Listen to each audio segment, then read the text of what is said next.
ሰላም ተመልካቾቻችን የባይሉ ዮሐንስ ሚኒስትሪ የተዘጋጀ የሚቀርብላችሁ የቴሌቪዥን ፕሮግራም ነው። ዛሬ ደግሞ አዲስ አበባ በሚገኘው ስቱዲዮአችን ከወንድም ኃይሉሻ ጋር አለን። ኃይሉሻ እንኳን ደህና መጣ። በድጋሚ እየተገናኘን ነው እንግዲህ አዲስ አበባ ስቱዲዮ። ባለፈው እዚህ ስቱዲዮ መጥተህ ስለ እውነት ያስተማርከን ድንቅ ትምህርት ነበር። ብዙዎች ተባርከዋል፣ ታንጸዋል። ዛሬም ደግሞ በአዲስ ርዕስ ስለተገናኘን ደስ ብሎናል። ለተመልካቾቻችን እንደዚሁም ደግሞ በተለያየ መልኩ በተለያየ አጋጣሚ ይሄንን የሚሰሙ ለበረከት እንደሚሆንላቸው እናምናለን። ከዛ በፊት እንጸልይ።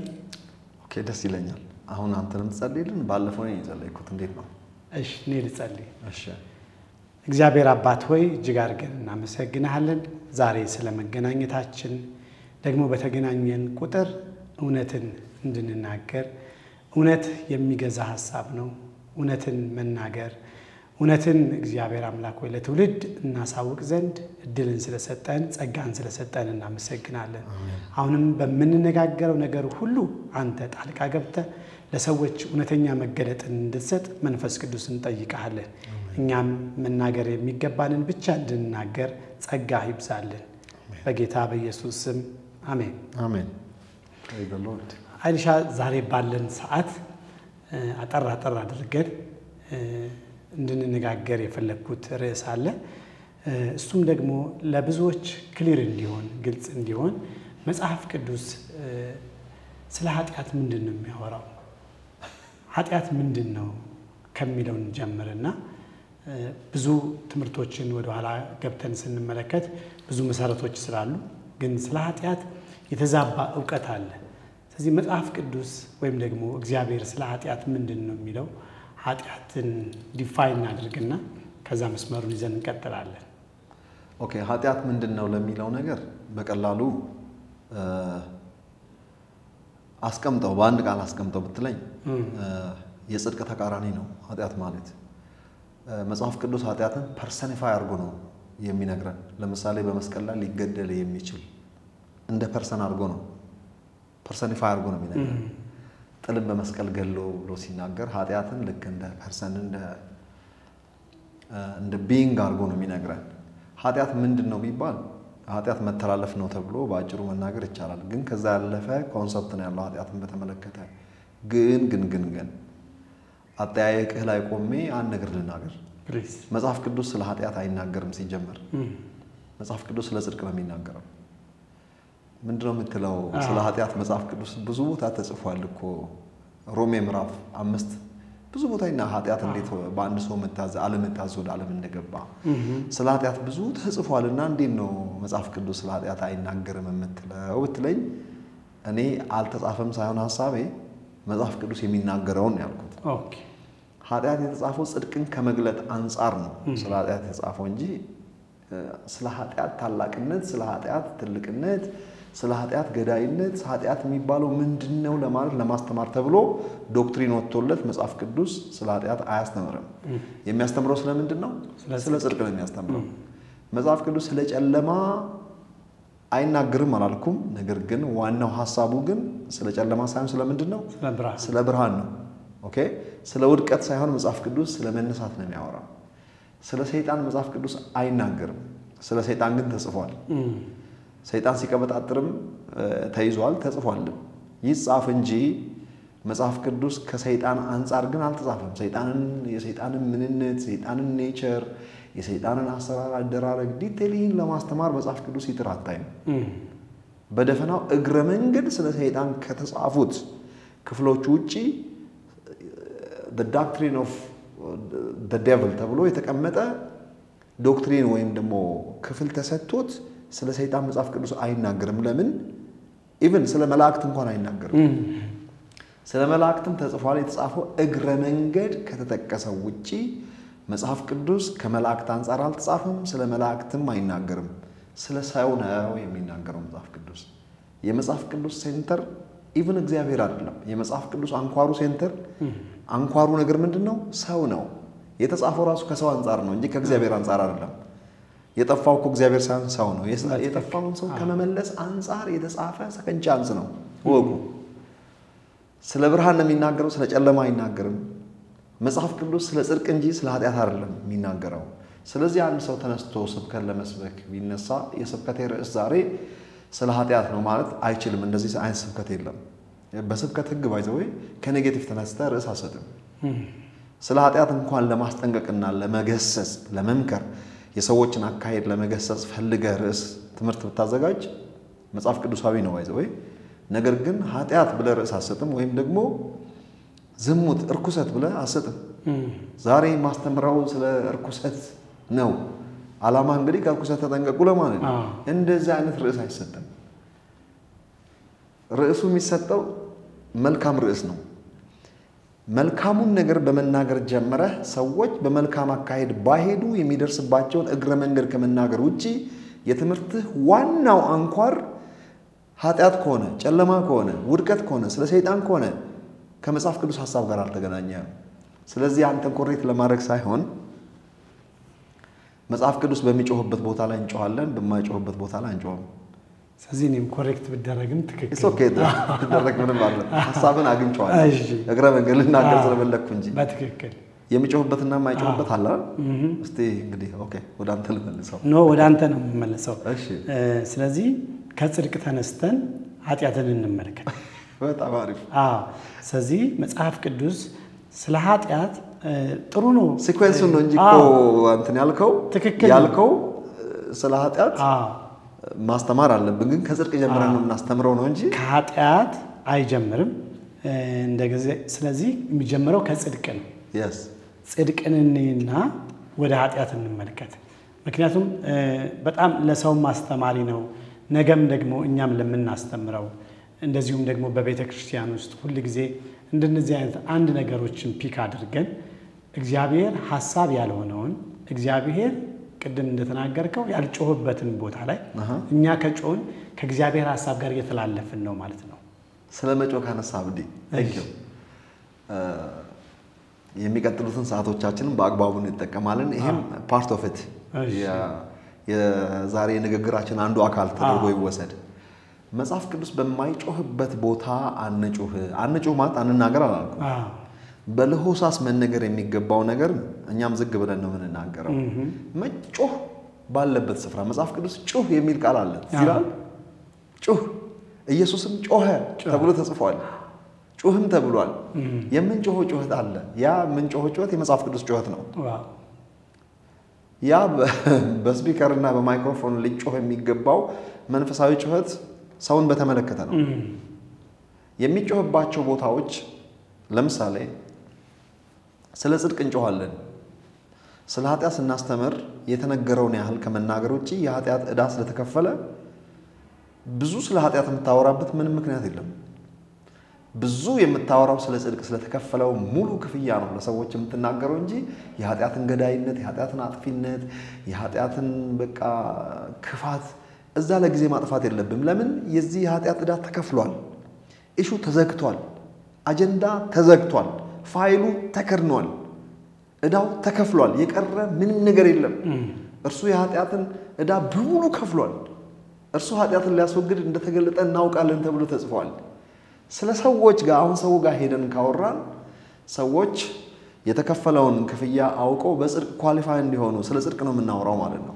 ለምሳሌ ስለ ጨለማ መጽሐፍ ቅዱስ አይጮህም ተጽፏል ግን ተጽፏል ለምሳሌ ጨለማ በብርሃን ፊት መቆም እንደማይችል ብርሃን እንዳሸነፈ መጽሐፍ ቅዱስ ስለ ብርሃን ነው የሚያወራው የጨለማ መልእክት ከቶ የለው ስለ ጨለማ የተጻፈው ብርሃንን አጉልተው ከመናገርና ከመግለጥ አንፃር ነው ስለ ውድቀታችን አያወራም ባይብል ምክንያቱም ሰው ልጅ ከውድቀት ተነስቷል በእግዚአብሔር ዕውቀት ሰው ሁሉ ሰዎችን ሁሉ ሊያድን የሚችል የእግዚአብሔር ጸጋ ተገልጧል ተብሎ ተጽፏል እግዚአብሔር ሰውን ሁሉ ያዳነው እንጂ ነከሌ ብቻ አላዳነም ነገር ግን የድነቱ ተጠቃሚ የሆኑ ሰዎች ስንቶች ናቸው ላመኑና የተቀበሉ ሰዎች ብቻ ናቸው በትክክል ክፍያው ግን ላልተከፈለለት ሰው የለም ለዛ ነው ዓለማዊ ጋር ሄደ እና ጌታን ተቀበል የተከፈለልን ክፍያ ህይወትን እንጆ አድርግ ትለዋለህ እንጂ ና ይሄን ወንድም ጌታ እንዲሞትልህ አትለው ተሞቶልሃል ተደምቶልሃል ዋጋ ተከፍሏል አንተም በተመለከተ ደም ፋይሉ ተዘግቷልና ለምን አይንን ታውረ ውጪ ለምን ትቆማለህ ውሸቱስ ምን ሰራለህ ና ወደ እውነቱ አንተም በተመለከተ እውነቱ ሰማይ የሚያውቀው አንተ የእግዚአብሔር ልጅ ነህ ዋጋ ተከፍሎልሃል you are perfect ምን ትሰራለህ ውጪ ነው እንጂ ወንጌል ምን ሰብከው ና እንዲሞት ብለው አይደለም ሰው ሁሉ ኢየሱስ ክርስቶስ ሰዎችን ሁሉን ያዳነው እዳ የተከፈለው ሰው ሁሉ ነው ሁሉ መንግስተ ሰማያት ይገባል ግን አላልኩም እንዳትሳሳቱ እዳው ለሁላችንም ተከፍሏል ከእግዚአብሔር አቅጣጫ ሰማይ የሚያቀው ባለ እዳ መሆናችንን አያውቅም ነፃ መሆናችንን ነው የሚታወቀው ነገር ግን አንዳንዶቹ ሰይጣን አእምሯቸውን አሳውሮ ውጪ ቆመዋል የወንጌል ስብከት ውጪ ምን ትሰራለህ ነው ይሄ ነው ሰው መጽሐፍ ቅዱስ በማይጮህበት የሚለውን እንደው ለምሳሌ ስለ ስላሴ እኛ በስላሴ አማኞች ነን የስላሴ አማኞች ነን ስላሴ አርአያ ነን እኛ ስለ ስላሴ መጽሐፍ ቅዱስ ግን ይጮሃል እንዴ ስለ ስላሴ አስተምሩ አንድም ሶስትም ብላችሁ እንደዚህ መከራችሁን በቃ ልክ ውጪ ወጣችሁ በዚህ ላይ ጊዜያችሁን አጥፉ የሚል መጽሐፍ ቅዱስ አዲስ ኪዳን ላይ አንብባል ስብከታችን ምን መሆን እንዳለበት ነው የተነገረን የምንሰብክላችሁ ራሳችንን አንሰብክም ወይም ሌላ ይልቁንም ከሞት ተነሳውን የዳዊት ስርና ዘር የሆነውን ኢየሱስ ክርስቶስ ሰበክንላችሁ የወንጌላችን ስብከት የምስራች ነው ወንጌል ማለት የምስራቹ ምንድነው የምስራቹ ዋጋው ተከፍሏል ዋው you are free እግዚአብሔር come on and enjoy life life is good life is beautiful ምን ትሰራለህ ውጪ ግባ ደስ ይበለን እንብላ እንጠጣ ደስ ይበለን የሚለው ቃል ትዝናል ትንቢታዊ ምሳሌያዊ ንግግር ነው የምስራች የጠፋው ልጅ ተገኝቷል የምስራቹ ይሄ ነው ይልጄ ሞቶ ነበር አሁን ያው ነው ጠፍቶ ነበር አሁን ተገኝቷል once you are blind now you can see ምን ትሰራለህ please come on in ትዝላል ልጁን ያለው እንብላ እንጠጣ ደስ የሚበለን በሰማይም ታላቅ ደስታ ይሆናል የምስራች ወንጌል የምስራቹ የእግዚአብሔርና አንድነትና ሶስትነት መስበክ አይደለም እናምናለን ከዘፍጥረት እስከ ዮሐንስ ራእይ መጽሐፍ ቅዱስ የአምላካችንን የእግዚአብሔርን አንድነትና ሶስትነት ክሊር አድርጎ ያስቀምጣል ፎርማቱን እንከተል ነው እንጂ ይሄንን በወንጌል ፋንታ እንድንሰብከው አላዘዘንም አንድም ወንጌል አንድም የመጽሐፍ ቅዱስ ክፍል ዛሬ ምንጨቃጨቅበትን ስበኩ አላለንም እናምነዋለን ነው እንጂ ስብከታችን እሱ አይደለም ስብከታችን ሰው የሆነው ኢየሱስ ክርስቶስ አሜን ኃጢአት ያልነካው ንጹህ የመስዋዕት በግ በእግዚአብሔር ፊት እኛን ሪፕሬዘንት ማድረግ የሚችል ሰው የተፈለገው ያ ነው ስለዚህ ራሱ እግዚአብሔር ቃል ስለኛ ሰው ሆኖ ይህ ሰው ደግሞ በእግዚአብሔር አብ ፊት እኛን ሪፕሬዘንት አድርገን እኛን ወክሎ ይሄ ነው የመስራቹ የተፈለገው ይሄ ነው እዚህ ጋር ነው ምንጮኸው ስለ ጽድቅና ስለ ኃጢአት ወደ አንተ ጥያቄ ልመለስ እንግዲህ ከዛ በፊት በጣም የተማርኩት አንድ ነገር ከንግግር ወድጅለን መጽሐፍ ቅዱስ አይናገርም ይያልና አይደለም አልተጻፈም ማለት ነው አልተጻፈም አላልኩም ይሄ ያወራሁት እኮ ህፃን ልጅ የሚገባው ነገር ነው ያወራሁት ማጣመም የፈለገ መብቱ ነው አብዲ አትጨናነቅ ክሊር ነገር ነው ያወራነው ያልተጻፈና ግን ስላልተጻፈ ሳይሆን ተጽፏል ግን መጽሐፍ ቅዱስ ሐሳቡ ምንድነው ቆይ ምሳሌ ልስጥ ክርስቶሎጂ አሁን እንደው እንደ ሃይማኖት አድርገን በቃ ከዘመን እርዝማኔ የተነሳ እንደ ዶክትሪን እንደ ሃይማኖት ሆኖ ይገባ ኢየሱስ ከመቼ ጀምሮ ነው እግዚአብሔር ልጅ ሆነው እሱ ፍጹም አምላክ ፍጹም ሰው እንደዚህ ያልን ምን ጨናነቅባቸው ነገሮች መጽሐፍ ቅዱስ በእንደዚህ አይነት ሁኔታ ነው እንዴ እንድናስተምር ስለ ኢየሱስ የነገረን ነው እንዴ መጽሐፍ ቅዱስ ምን እንደሚለው ስለ ኢየሱስ ከእግዚአብሔር ዘንድ የተገለጠ ሰው ነበረ ብሎ አይነግረንም ትክክል ከመቼ ጀምሮ ነው እግዚአብሔር ልጅ ሆነው የሚለው ለጀነራል ትምህርት የምናስተምረው እንጂ እንደ ወንጌል ስብከት ይሄንንም እንጮህ አንዱ ያስጮህኩት እኔ ነኝ I'm sorry አንዳንድ የተጣመመ ነገር ለማቃናት ስል ነው እኔ የጆህኩትና ትክክል አይደለም እምነቴና አይደለም ትክክል አይደለም ያልኩት መጽሐፍ ቅዱስ በማይጮህበት ቦታ ላይ እንጮሃለን የሚጮኸው ኢየሱስ ክርስቶስ ስላንተ ኃጢአት ሞቷል ነው ሞቷል ቀረም ተነስቷል ነው ስላንተ ኃጢአት ዋጋው ተከፍሏል ደስ ይበል ነው ጮህቱ ነው የወንጌል ጮህ የምስራች ደስ ይበል ከሞና ወደኔ አሁን አባባት ለመጥራት ትችላለህ አንተ ጻድቅ ነህ ፍጹም ሆነሃል ይህ ፍጹምነት ይህ ጽድቅ ደግሞ በነፃ ነው የመጣው ማንንም ሰው እንዳይመካ ከስራ አይደለም ይሄ ነው ጮህቱ እዚህ ጋር ነው ገለኛ ምንጮህ ሆኖ ጋር ነው እምነቱ እኮ ትክክል ነው የሥላሴ ማመናችን እኮ ትክክል ነው ግን እንደ ወንጌል ኢየሱስ ያድናል ብለን እንደምንሰብከው እግዚአብሔር አንድም ሶስትም ይያን ስለዚህ ጉዳይ የሰበከ ሐዋርያ ስንት ታውቃለህ የእግዚአብሔር አንድነትና ሶስትነት እውነት ነው ማመን ያለብንም የምናምነውም የሥላሴን እውነት ምንም ማድረግ አትችልም ከዘፍጥረት እስከ ዮሐንስ ራእይ የአምላካችንን አንድነትና ሶስትነት ምንም ማድረግ አትችልም ነገር ግን ይሄንን ስበኩ ያለን ማለት ነው የተፈለገው ኃጢአት ያልነካው አንድ የመስዋዕት በግ እኛን በእግዚአብሔር ፊት ወክሎ ለመቅረብ ብቃት የጽድቅና የቅድስና ብቃት ያለው የእግዚአብሔር በግ ይሄ ነው ስብከቱ ሐዋርያት ይሄንን የነገሩን እግዚአብሔር ክርስቶስን ጌታም እንዳደረገው ብሎ የነገሩን ኢቭን ስለ እግዚአብሔራዊ ማንነቱ እኮ መጨናነቅ የለብንም መስበክ የለብንም የትኛው ሐዋርያ ነው እሱ እኮ እግረ መንገድ ጥያቄ በተነሳባቸው ስለ ኢየሱስ ክርስቶስ ኮንፊውዝ ያደረጉ ሰዎችን ምላሽ ከመስጠት አንፃር መለኮታዊ ባህሪዎቹ ተጠቅሷል እግረ መንገድ እንጂ ስለ እግዚአብሔራዊ ማንነቱን ለማስተማር ሲጥር አታይም ያ ማለት ፍጹም አምላክ ፍጹም ሰውነቱ ይቀራል ማለት አይደለም ኢየሱስ ፍጹም አምላክ ፍጹም ሰው ነው ዶክትሪኑ ይሄ ነው ግን ይሄን እንደ ሙዚቃ ዝም ብለን ሰው ፊት ፍጹም አምላክ ፍጹም ሰው እንደዚህ ማጠየቅ ይሄንን የተፈለገው ሰው የሆነው ኢየሱስ ክርስቶስ በክርስቶስነት ቅባት የተቀባው ሰው ነው የሚቀባው እግዚአብሔር አይቀባም የተቀባው እንደ ነብይ እንደ ካህን እንደ ንጉስ ማን ኢየሱስ ክርስቶስ የተፈለገው ይሄ ነው በእርሱ ሆነን ደግሞ እኛ እርሱ የነበረውን የልጅነት ክብር እኛ ማገኘንና ከሱ ጋር ልጆች ሆነን ብዙ ልጆችን ወደ ክብር ሲያመጣ ይሄ ነበር ጩኸቱ ነገር ግን ሁላችንም የምንጮኸው መጮህ በሌለብን ቦታ ነው ባይብል ባልጮህበት ቦታ አንጩ መጽሐፍ ቅዱስ ከፍ አድርጎ በሚናገርበት ቦታ ላይ እንናገራለን ዛሬ ያነሳው ግን ባይብል የሚጮህበት ቦታ ነው ስለ ጽድቅና ስለ ኃጢአት ብዙ መታወቅ ያለበት ነገር አለ በትክክል ስለዚህ ስለ ጽድቅ እንጀምርና እሺ ሰው በጽድቅ ነበር ከጽድቅ ጎደለ ታንኪዩ ሐሳብን ስለቀየርክ ከኃጢአት በፊት ጽድቅ ስለማይቀድም ኃጢአት ከጊዜ በኋላ ነው የመጣው በትክክል ስለዚህ ከሚጀምረው ወይም ደግሞ ባህሪያችን ከሆነ ኦሪጂናሊ ሰው ሲፈጠር በጽድቅ ማንነት ነው የተፈጠረው ጽድቅ ምንድነው ታንኪዩ ጽድቅ ማለት ምንድነው እግረ መንገድ አሁን ስለ ኃጢአት ማስተማር ይችላል እንደ መጽሐፍ ቅዱስ መሰረቱ ጽድቅ ይሆንና ካርቱን ከፈረሱ አላስቀደመም በትክክል ወል ጽድቅ ምንድነው ለሚለው ነገር እስቲ በእንግሊሽ ልበለው ፕሊዝ ጽድቅ righteousness ነው የሚባለው being right with the Lord rightness ወይም ደግሞ in line with God ምን ማለት ነው ከእግዚአብሔር ጋር ለው being right with the Lord ወይም ደግሞ in line with God with common ground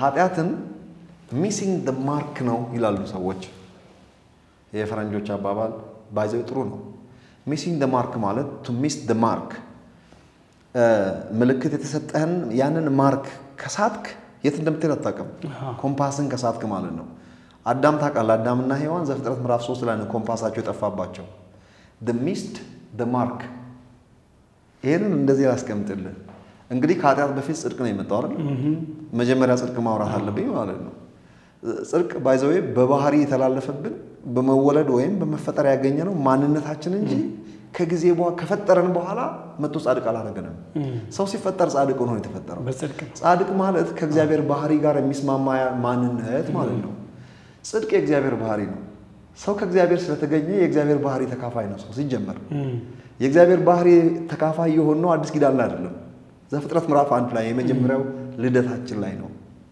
አብዲ ስለ ዳግም ልደት መጽሐፍ ቅዱስ ይናገር ይል እውነት ነው ዳግም ልደት ከተባለ የመጀመሪያው ልደት አለ የመጀመሪያው ልደት መቼ ነው ከእናት አባታችን የተወለድንበት አይደለም ዘፍጥረት ምዕራፍ 1 ላይ ሰው በመልካችን እንደ ምሳሌያችን ይሁን ያለው ነው ልደታችን ልደት ማለት ከማህፀን መውጣት ወይም ከሚስት አግብቶ መውለድ ሳይሆን የሚናገረው እግዚአብሔር ልጆቹን ወለደ ሲል ከራሱ ያስገኛ በሕያው በእግዚአብሔር ቃል ዘር ባለው በሕያው በእግዚአብሔር ቃል ከእግዚአብሔር መገኘት የእግዚአብሔር መልክና አምሳል መሆን ማለት ነው ልጅነትን አካብዳችሁ ግራ ለሚገባችሁ ለኮንፊውዝድ ለምትሆኑ ሰዎች የእግዚአብሔር ልጅ ስንል መወለድ ብለን ስንል እግዚአብሔር ከማህፀን አላወጣንም ሚስት አግብቶ አልወለደንም ልጅነት የምንለው ቋንቋ የመለኮት ባህሪ መካፈል እግዚአብሔርን መምሰል ማለት ነው ስለዚህ በጣም ቀላል ነው ማለት ነው ትክክል በብዙ ሌላ ሃይማኖት ክልል ውስጥ ያሉ ሰዎች ጥያቄ ጠይቁኛል መወለድ ሲባል ቆይ እንዴ ነው እግዚአብሔር ይወልዳል ወይ ምን ማለት ነው በሰውኛ ቋንቋ እንዴ ነው እግዚአብሔርን አውርዳችሁ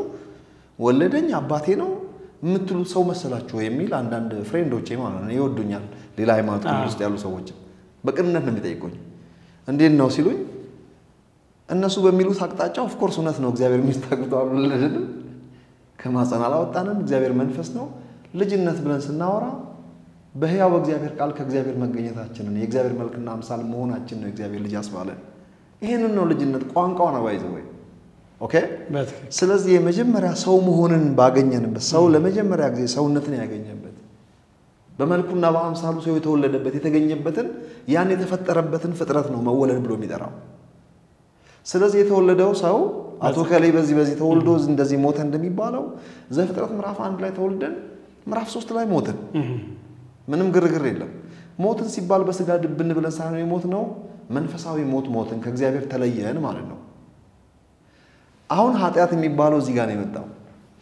ኃጢአት ሊመጣ እንደሚችል እግዚአብሔር ከርቀት ስላየ አዳምን ጠራውና ኃጢአት ከመውደቅ ማነው ከኃጢአት ከመስራቱ በፊት ቢኬርፉል ኃጢአት በዙሪያ እያደባ ነው የሆነ ነገር አለ ከዚህ እንዳትበላ በበላ ቀን ኃጢአተኛ ትሆናለህ ቢኬርፉል አለው ትሞታለህ ሞትን ሄዶ በላ አታድርግ የተባለውን አደረገ ኃጢአተኛ ሆነ።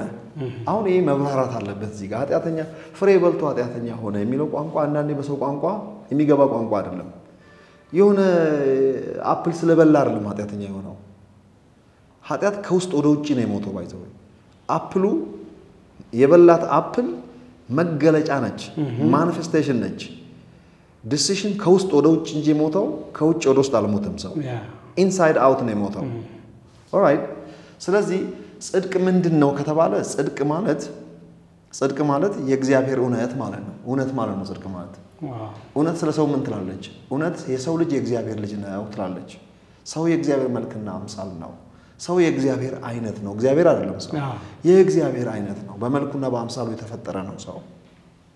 ስለዚህ ሰው ጻድቅ ነው። በእግዚአብሔር ፊት መቆም ይችል ነበር። አዳምና ሔዋን በእግዚአብሔር ፊት መቆም ይችሉ ነበር። በእግዚአብሔር ፊት መቆም የሚያስችላቸው የጽድቅና የቅድስና ብቃት ነበራቸው።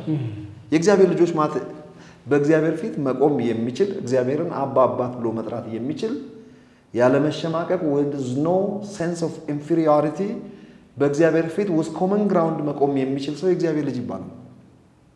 ምንም እኮ ማጂክ የለም። የእግዚአብሔር ልጅ ማለት ኃጢአት ያልነካው ሰው ማለት ነው። ኃጢአት ወደ ዓለም ከመግባቱ በፊት አዳምና ሔዋን በእግዚአብሔርና በእነሱ መካከል ልዩነት አልነበረም። በእግዚአብሔር ፊት ያለ ኃጢአት ግርግዳ በፍጹም እግዚአብሔርን ማየት የሚችሉ ሰዎች ነበሩ። አብዲ ልብ አድርግ፣ የእውቀት ነገር ነው የማወራው። አዳምና ሔዋን የት ነበር የሚኖሩት? ከውድቀታቸው በፊት ከተፈጠሩበት በስጋ ኤግዚስት አድርገው መኖር ጀመሩ። የት ነበር የሚኖሩት ብዬ ብናገር ብጠይቅ የት ነበር ነው? በኤደን ገነት አትክልት ውስጥ ነው አለ የሚኖሩት? በስጋ ነው። በመንፈሳዊ ዓለም ቋንቋ የት ነበር የሚኖሩት? በሰማያዊ ስፍራ ነው የሚኖሩት። ልክ እኔና አንተ አሁን አዲስ አበባ እያለን መጽሐፍ ቅዱስ የት ናችሁ ነው የሚለን? በአብ ቀኝ ተቀምጠናል። በሰማያዊ ስፍራ ነው ያለነው። በእግዚአብሔር መንግስት ውስጥ ነው ያለነው። ኦኬ፣ የእግዚአብሔር መንግስት በሰማያዊ ስፍራ የአብ ቀኝ የሚሉ ነገሮች እኔና አንተ ግን አዲስ አበባ ነው ያለነው። መሬት ላይ ነው ያለነው፣ ያውም አዲስ አበባ። አሜሪካ ስመለስ እኔም አሜሪካ ነኝ። ታዲያ ምንድን ነው በአብ ቀኝ ተቀምጣችኋል የሚለን መጽሐፍ ቅዱስ? ሀገራችን በሰማይ ነው የሚለን ለምንድን ነው? በእግዚአብሔር መንግስት ክልል ውስጥ ናችሁ የሚለን ለምንድን ነው? በሰማያዊ ስፍራ አስቀመጠን የሚለው እንዴት ነው? ጉዳዩ በምድር እያለን መንፈሳዊ ቋንቋ ነው፣ ፖዚሽናችን ነው። በስጋ መሬት ላይ ነን። አዳምና ሔዋን ኃጢአት ከመስራታቸው በፊት በስጋ የኤደን ገነት ውስጥ አትክልት እየኮተኮቱ ነው ያሉት። በመንፈሳዊ ፖዚሽናቸው በአብ ቀኝ ናቸው፣ በሰማያዊ ስፍራ ናቸው። የሚተዳደሩትም በእግዚአብሔር መንግስት ውስጥ ነበሩ። የሚኖሩበትም ህጋቸው የህይወት የመንፈስ ህግ ነበር። ለዚህ ሁሉ መዘበራረቅ ኃጢአት ነው መጨረሻ ላይ ይሄን ሁሉ የዘበራረቀው። ኦኬ፣ አዳም ወደቀ ስንል ከእንደ ወደቀው ማለት ነው። ከመሰላል ላይ አይደለም የወደቀው፣ ከተራራ አልወደቀም፣ ከፎቅ ላይ አልወደቀም። ከየት ነው የወደቀው? ከአብ ቀኝ ነው የወደቀው። የአብ ቀኝ ማለት ሰማይ ቤት ማለት አይደለም። እዚሁ ሳለን የአብ ቀኝ ነው።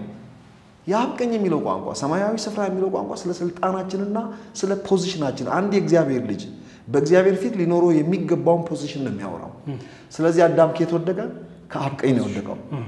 የአብ ቀኝ ማለት እኮ በቀኝ እጁ በኩል ሄዶ ጠጋ ብሎ መቀመጥ ማለት አይደለም። እግዚአብሔር የሚጠነቀቅለት ሰው፣ በእግዚአብሔር ፕሬዘንስ ውስጥ ያለ ሰው፣ በእግዚአብሔር እውቅና ያገኘ ሰው፣ በአባትና በልጅ መስፈርት የተቀመጠ እግዚአብሔር እንደ አባት ኬር የሚያደርግለት ማለት ነው። የእግዚአብሔር እቅፍ ብሎ ሲናገር እቅፍ ውስጥ እዚህ ጉያ ውስጥ አስገብቶ መያዝ ጉዳይ ሳይሆን እግዚአብሔር ፕሮቫይድ የሚያደርገው ሰው God's provision, supervision and protection ከነዚህ ሶስቱ ነገሮች ያሉት ማለት ነው። ያብቀኝ ማነው እቅፍ የሚለውን ቋንቋ እግዚአብሔር የሚጠነቀቅለት ማለት ነው አዳም የወደቀው ከአብቀኝ ነው የወደቀው ያብቀኝ ምን ማለት እንደሆነ ከገባን ከእግዚአብሔራዊ ፖዚሽን ወደቀ ማለት ነው እንደ እግዚአብሔር ቤተሰብ ከሚኖርበት ከእግዚአብሔር እቅፍ ነው የወጣው ከእግዚአብሔር አብ ቀኝ መውደቅ ማለት ይሄ ነው ሌላ ከእግዚአብሔር መንግስት ነው የጎደለው አዳም የወደቀው ከአብቀኝ ነው የወደቀው ከእግዚአብሔር መንግስት ነው የጎደለው የእግዚአብሔር መንግስት ማለት መጥምቁ ዮሐንስ የጀመረው ስብከት አይደለም በአዲስ ኪዳን ነው የጀመረው የእግዚአብሔር መንግስት ማለት እግዚአብሔራዊ አገዛዝ ማለት ነው ጋድስ ዶሚኒየን ኃጢአት የሌለበት የጽድቅ ዓለም ወይም እግዚአብሔራዊ ዓለም ማለት ነው አዳምና ሔዋን እዛ ውስጥ ነበሩ አንዳች የማይጎለው የእግዚአብሔራዊ አገዛዝ ውስጥ የነበሩ ሰዎች ኃጢአት ሰርተው ከእግዚአብሔራዊ አገዛዝ ወደቁና ወደ ዓለም ገቡ የወደቀው ዓለም ያኔ ነው የጀመረው ኃጢአት ዘፍጥረት ምዕራፍ 3 ላይ የጀመረው አሁን እውነት ጊዜ ሲኖረኝ በደንብ አብራራዋለሁ ይሄን ነገር ኃጢአትና ጽድቅ ባይዘወይ በፓራሌል የምታያቸው ነገሮች ናቸው ጽድቅ የእግዚአብሔር ባህሪ ነው ኃጢአትስ ምንድነው የሰይጣን ባህሪ ሲባል ሪሊ ምን ማለት ነው ሲባል ኃጢአት ማለት ውሸት ማለት ሲሆን ጽድቅ ማለት እውነት ማለት ነው አንተ በእውነት ብትቆም በእውነት ስትቆም ጻድቅ ነህ ጻድቅ ማለት you are in line with God ማለት ነው እግዚአብሔር አንተን በሚያውቀው ዕውቀት ራስን ስታውቅ ጻድቅ ትባላለህ እግዚአብሔር ከሚያውቀው ዕውቀት ባፈነገጠ ሌላ ዕውቀት ራስን ስታውቅ ኃጢአት ይባላል ኃጢአት ምኑ ጋር ጀመረ ካልን ሔዋንና ሰይጣን ተነጋገሩ ንግግሩ ኖርማል ንግግር ነው የጀመረው